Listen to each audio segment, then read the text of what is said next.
Les touristes viennent à Saipan, la capitale des îles Mariannes du Nord, pour la beauté de ces îles du Pacifique, mais pas cette mère.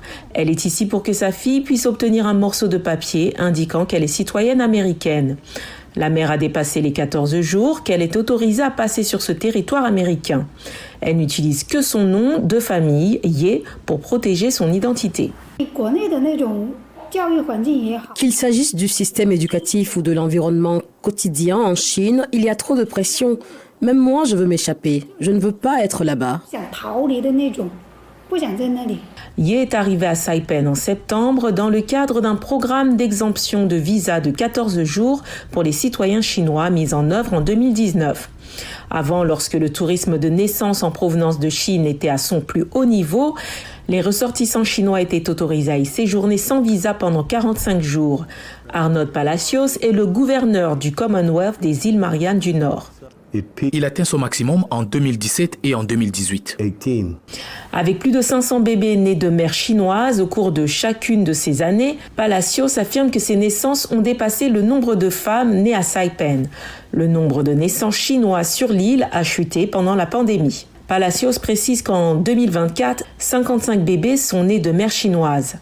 La prise en charge des mères qui viennent accoucher ici est un défi pour le personnel de l'hôpital et un risque pour les mères elles-mêmes. Lorsque ces femmes arrivent, elles n'ont pas de dossier prénatal et ne savent donc pas s'il s'agit d'un accouchement à haut risque ou non. Depuis 2009, les registres du gouvernement montrent qu'environ 3300 bébés sont nés ici de mères chinoises. Ye affirme qu'elle a trouvé Saipan sur les médias sociaux alors qu'elle cherchait des endroits où accoucher. Je n'ai pas eu le temps de demander un visa parce qu'il faut attendre. La grossesse a été une surprise. J'ai choisi cet endroit parce que c'était l'endroit où je pouvais me rendre rapidement pour obtenir ce que je voulais.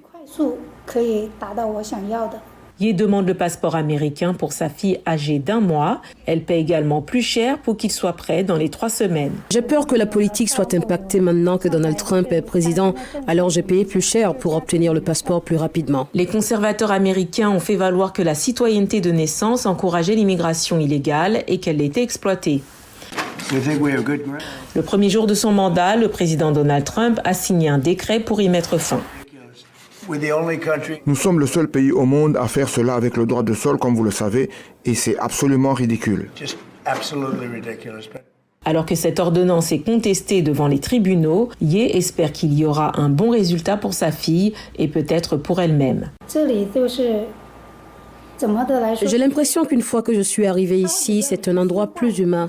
Je suis sûre qu'il y aura un moyen de résoudre les problèmes auxquels je suis confrontée.